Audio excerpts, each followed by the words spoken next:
Surat Piplod Y junction ખાતે police દ્વારા વાહનમાં વ્હાઇટ લાઇટ લગાવનારા લોકો સામે પોલીસે કાર્યવાહી કરી 20 જેટલા વાહનોને દંડ ફટકાર્યો હતો। સુરતમાં મોટા વાહનો અને ખાસ કરીને કારમાં વ્હાઇટ લાઇટ લગાવવાનો ક્રેઝ જોવા મળી રહ્યો છે। આ લાઇટો ગેરકાયદે હોવાથી પોલીસ દ્વારા કાર્યવાહી કરવામાં આવી રહી છે।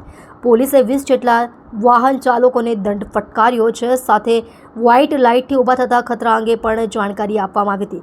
એક તરફ અકસ્માતો વધી રહ્યા છે ત્યારે અકસ્માતોને ઘટાડવાના હેતુથી અને વાહન ચાલકોમાં ટ્રાફિક નિયમો પ્રત્યે અવેરનેસ લાવવા એક બાજુ પોલીસ દ્વારા કાર્યવાહીની સાથે જનજાગૃતિના કાર્યક્રમો પણ કરવામાં આવી રહ્યા છે। ડીસીપી ઝોન 4 વિજયસિંહ ગુર્જર અને તેમની ટીમ દ્વારા વાહનોમાં અલગથી લગાવવામાં આવતી વ્હાઇટ પ્રોજેક્ટર લાઇટવાળા વાહન ચાલકો સામે કાર્યવાહી કરવામાં આવી હતી। વાય જંકશન ખાતે પોલીસ દ્વારા વાહન ચેકિંગ દરમિયાન આ કાર્યવાહી કરવામાં આવી હતી। પોતાના વાહનો પર પ્રોજેક્ટર લાઇટ લગાવીને ફરતા 20 જેટલા વાહન ચાલકો પાસેથી પ્રતિ વાહન પેટે 500 રૂપિયાનો દંડ લેવાની કાર્યવાહી પોલીસ દ્વારા કરવામાં આવી હતી।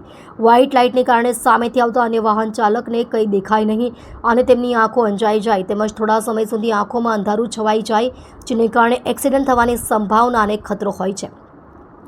જેથી પહેલીવાર સુરત શહેરમાં આવા લાઇટ લગાડીને ફરતા વાહન ચાલકો સામે કાર્યવાહી કરવામાં આવી છે।